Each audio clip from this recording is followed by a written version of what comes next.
섬김을 받기 위해서 오신 것이 아니라 섬기기 위해 오신 예수 그리스도를 찬양합니다. 나주요 혁신장로교회가 무엇이겠습니까?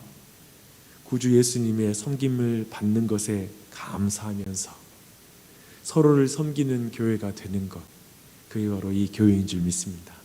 항상 그 은혜가 넘치길 바라요. 그 중심을 잃지 않았으면 좋겠습니다. 오늘은 짐을 지시는 그 섬김에 대해서 함께 살펴보도록 하겠습니다. 우리 주님은 많은 사형 방법 중에서 로마 정부가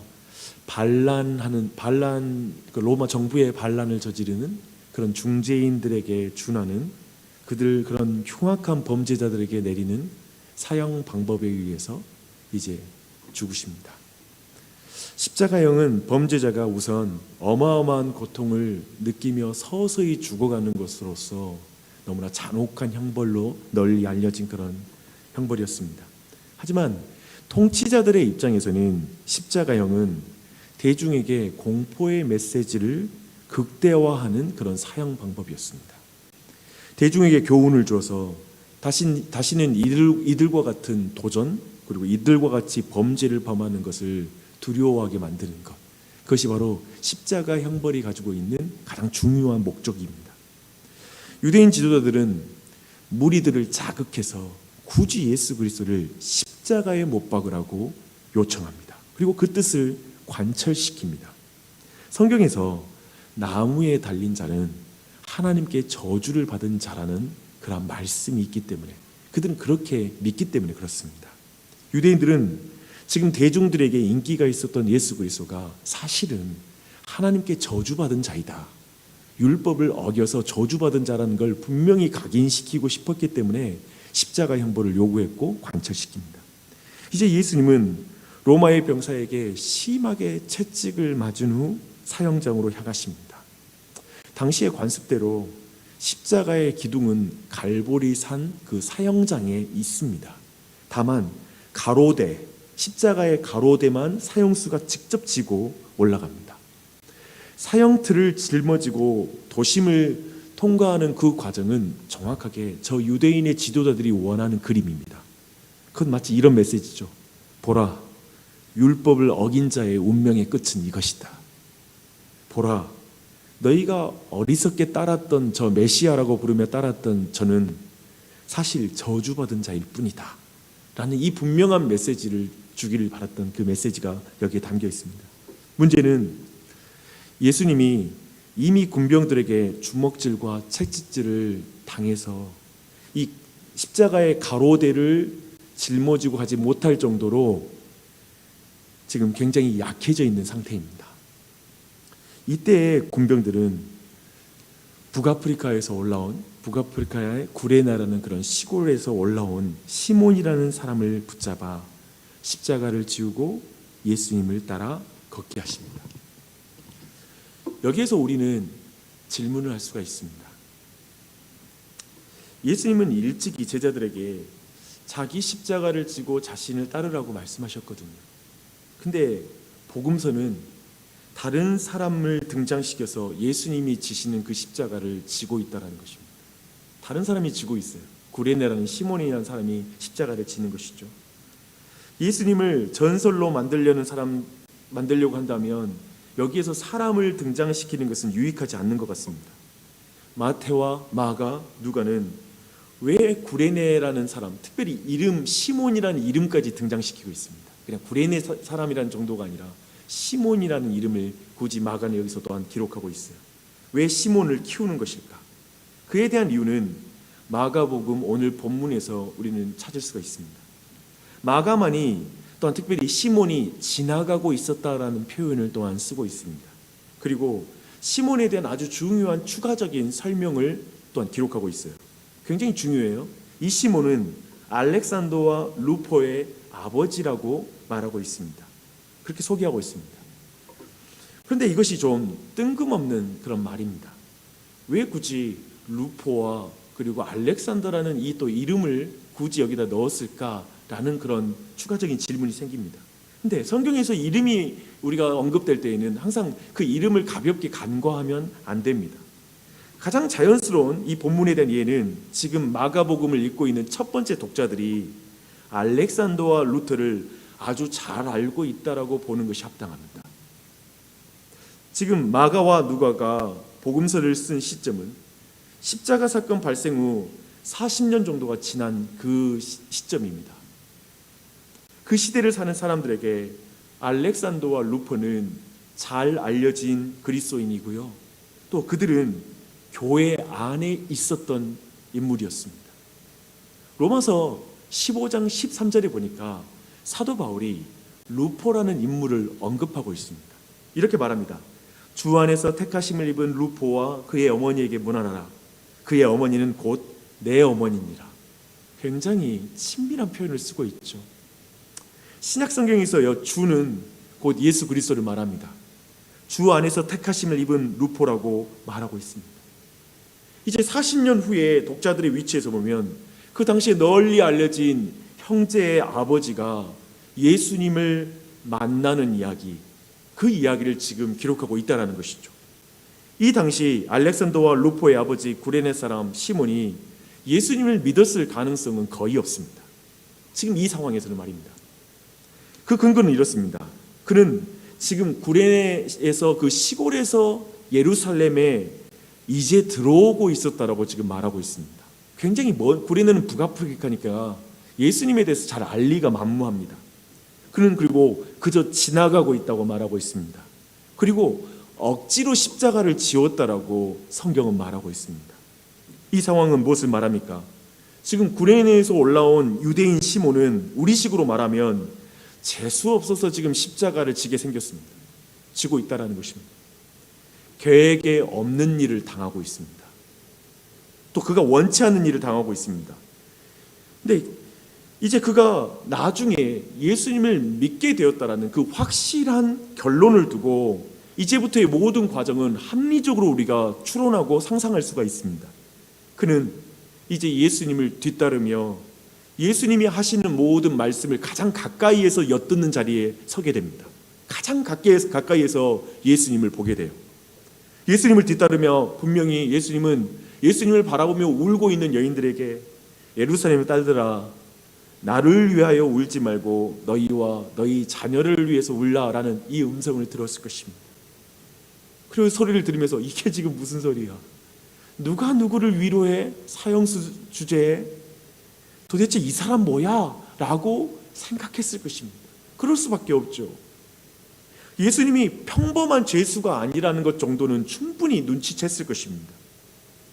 예수님의 제자들은 지금 먼 발치에서 걸어가고 있지만 저 구레네 사람 시몬은 예수님과 가장 가까이에서 가장 근접한 거리에서 예수님이 정말 어떤 십자가를 지고 있는지를 보면서 지금 걸어가고 있습니다.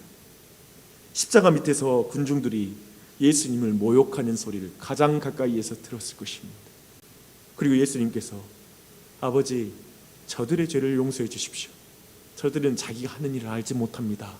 라는 그 말씀도 들었을 것입니다. 그는 예수님이 짊어진 십자가의 무게를 가장 가까이에서 목도했을 것입니다.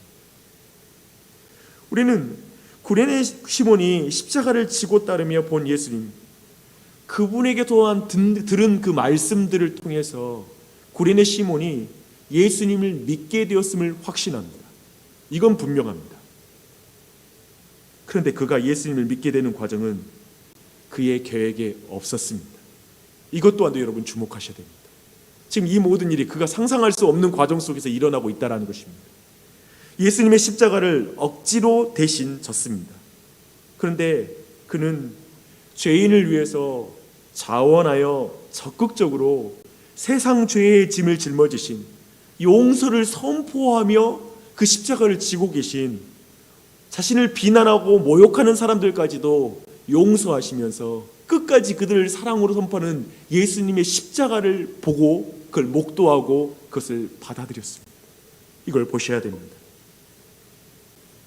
그 십자가가 자신의 죄를 위한 십자가라는 사실을 그는 결국에는 깨달았을 것입니다.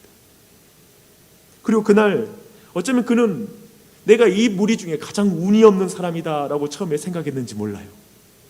그러나 그날 그는 가장 복된 사람이 됩니다. 예수님을 영접하니까요. 그날 가장 저주받은 자 곁에 자신이 있었고, 그 당시에 뭐 시체를 만진다든지 피를 만지는 건 부정한 것이니까 이스라엘 백성들에게. 근데 그 예수 그리스도의 그 피 묻은 그 가로대를, 십자가의 가로대를 자신이 지는 건 너무 재수없고 부정한 일이라고 생각했을지 몰라요. 그는 그날 그러나 자신이 가장 정결한 자로 서 있다는 걸 발견하게 되었을 것입니다. 그 가장 저주받은 자를 자신의 구주로 영접하는 것이죠. 그는 분명히 자신의 아들들인 알렉산더와 루포에게 그날 자신이 만난 변화에 대해서 분명히 말해 주었을 것입니다. 자신의 아들 루포와 그리고 알렉산더에 뭐라고 말했을까요? 야, 내가 예수님의 십자가를 또 대신 내가 져준 사람 아니야? 그 공로 때문에 예수님이 날 구원해 주었어 라고 이렇게 자랑하듯 말했을까요? 아니요. 하나님이 주 안에서 자신을 택해 주셨음을 감사했을 것입니다. 난 몰랐어. 근데 주님이 나를 은혜 안에서 택해 주셨어 라고 주님을 찬양했을 것입니다. 그리고 그는 자신에게 맡겨진 십자가를 자원하여 기쁨으로 지고 그의 남은 인생을 기쁘게 주님을 따랐을 것입니다. 그는 자신이 짊어진 십자가의 짐이 무겁다고 불평하지 않았을 것입니다. 왜냐하면 그는 자신의 죄의 짐을 지고 가신 예수 그리스도, 자신이 받아야 될 저주의 짐을 짊어지신 예수 그리스도를 봤기 때문입니다. 가장 가까이에서. 그는 평생을 자신의 아들들과 함께 주님을 섬기고 찬양하며 그의 인생을 걸어간 줄 믿습니다. 주 안에 사랑하는 여러분, 주님은 말씀하십니다. 우리 모두에게 말씀하세요. 수고하고 무거운 짐진 자들아, 다 내게로 오라. 내가 너희를 쉬게 하리라. 네가 질 수 없는 죄와 사망의 짐을 내가 대신 짊어졌노라 라고 말씀하십니다. 우리 중 누가 언제 먼저 주님 보겠다고 나선 사람이 있습니까? 내가 계획해서 주님을 만났습니까?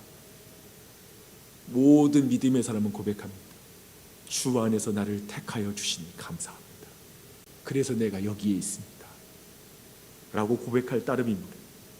주님이 우리의 짐을 짊어지는 그 섬김으로 말미암아 우리가 여기에 있습니다. 우리 짐을 지는 그 주님의 섬김을 받는 자에게 사도 바울은 이렇게 말합니다. 너희가 짐을 서로 지라. 그리하여 그리스도의 법을 성취하라 라고 말씀하십니다. 서로의 짐을 짐으로 우리는 진실한 공동체가 될 수 있습니다. 참된 교회가 될 수 있습니다.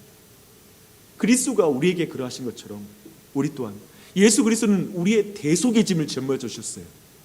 하지만 우리에게 요구하는 짐은 뭘까요? 서로의 짐을 지는 그 내용은 갈라디아서 6장 1절 이렇게 말씀하고 있습니다. 형제들아, 사람이 만일 무슨 범죄한 일이 드러나거든 신령한 너희는 온유한 심령으로 그러한 자를 바로잡고 라고 말하고 있습니다. 형제의 죄의 짐을 지라고 말합니다. 근데 이 죄의 짐은 대속의 짐은 아닙니다.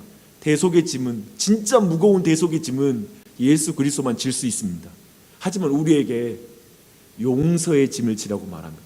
형제를 용서해주고 용납해주는 짐을 지라고 말하고 있습니다. 오늘 말씀 구체적으로 온유한 심령으로 바로잡아 주는 그 짐을 져라 라고 말씀하고 있습니다. 우리는 한번 생각해 보십시오. 우리는 교회에서 원하는 게 무엇입니까? 기대하는 게 무엇입니까? 교회인들이 서로 말과 행동으로 상처를 주지 않고 죄로 말미암아 관계가 단절되는 아픔을 경험하지 않는 것. 어쩌면 우리는 교회에서 그런 모습을 원합니다. 모두가 원하는 교회의 모습입니다. 그래서 오늘날에는 어쩌면 많은 이들이 서로 상처를 피하고 싶어 교우들과 멀리 서서 실질적인 관계를 맺지 않으려고 하는 사람들도 생기고 있습니다. 왜냐하면 가까이 가면 반드시 죄 때문에 서로 상처 주고 말과 행동으로 상처를 주니까 그렇게 하고 싶지 않아서 그냥 뒤로 물러서는 경우가 많습니다. 저는 결코 그렇게 상처를 피하고 싶어 관계 안에 들어오지 못하는 이들을 비난하고 싶지는 않습니다. 왜냐하면 교회 안에서 죄의 짐을 짓는 것, 용서의 짐을 지는 것은 정말 만만치가 않습니다. 그뿐만 아니라 가족 관계에도 마찬가지고, 그리고 우리 가까운 시부모 그리고 친척들과 관계 안에서 누군가의 죄의 짐을 짊어지며 온유한 심령으로 상대를 바로잡아주는 이 짐을 지는 것은 이게 쉬운 일이 아닙니다. 내 자식도 얼마나 힘든지 몰라요. 그렇지 않습니까? 우리의 실상은 어떻습니까? 형제의 죄를 온유한 심령으로 바로잡아주기보다 화를 내고 정죄하기 일쑤입니다. 그게 더 쉽죠. 부딪히기 싫어서 외면하기도 하고 포기한 듯한 관계들도 있어요. 멀리 멀어져 버린 관계 말입니다. 죄인인 우리를 그리스도께서 감당하고 영접하신 것을 본받아 죄인을 감당하는 그런 공동체가 되는 것, 형제의 약함과 악함의 심판자가 아니라 인내하고 감당하는 자가 되어서 교제를 끝까지 유지하는 것은 정말 괴로운 일이에요. 어려운 일이에요. 누가 그렇게 형제의 짐을 짐으로 이 시대에 진실한 공동체를 추구하는 사람이 얼마나 있을까요? 얼마나 있을까요? 내가 그런 교회입니까? 그게 중요하죠. 내가 그런 사람입니까? 교회에서 짐을 지는 삶,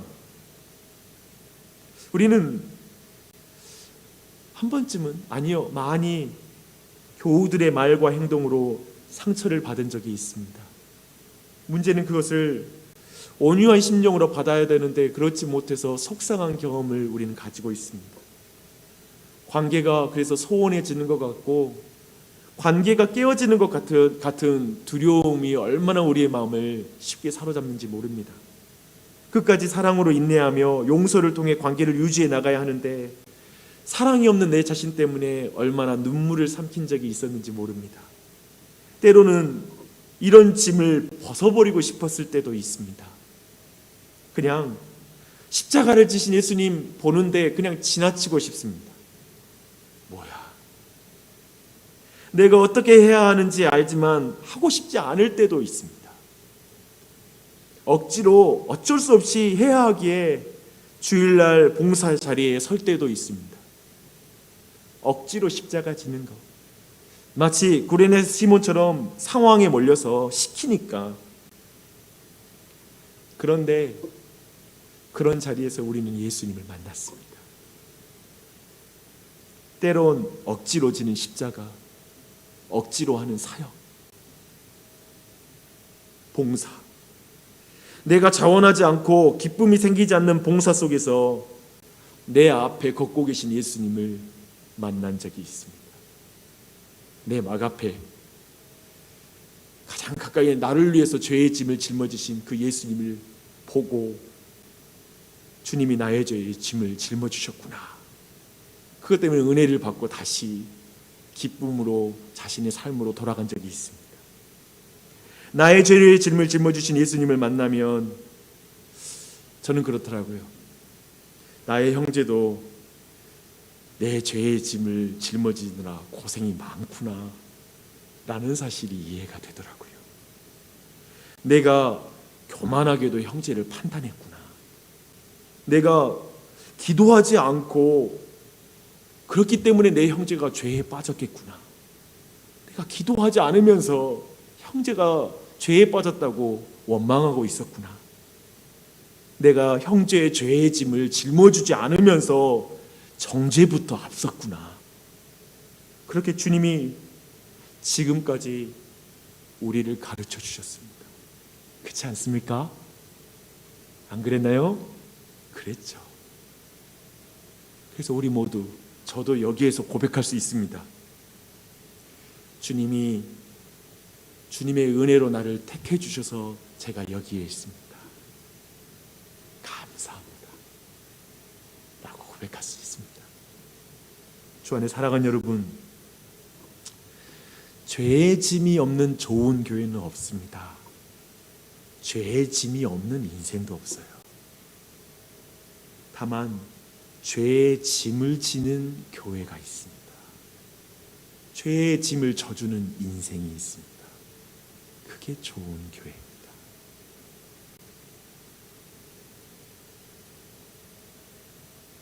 나의 죄의 짐을 지고 계신 예수님을 보면서 서로의 짐을 져주는 진실한 공동체, 그게 교회입니다. 서로의 짐을 지는 섬김에 대한 이와 사도 바울의 고백이 있습니다.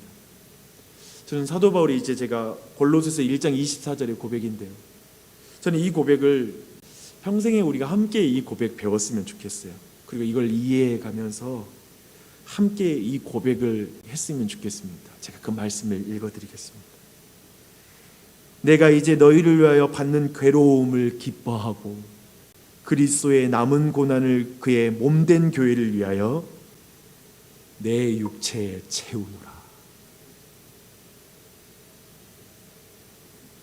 난 아직, 박 목사는 아직 여기에서 괴로움과 기쁨이라는 감정이 어떻게 연결되는지 잘 모르는 목사입니다. 저 잘 모르겠어요. 그리스도의 남은 고난을 내 육체에 채우는 그게 내게 왜 기쁨이 되는지 난 여전히 힘든데 잘은 모르겠습니다. 그런데 제가 여러분과 함께 배우고 싶습니다. 제가 이것을 여러분과 함께 기도하며 이걸 경험하고 싶습니다. 우리 교회가 이걸 같이 경험했으면 좋겠습니다. 예수님을 따라 서로의 짐을 지는 섬김의 공동체, 섬김의 길을 걸어가는 교회가 되기를 축원합니다. 이제 함께 그 기도를 드리십시다.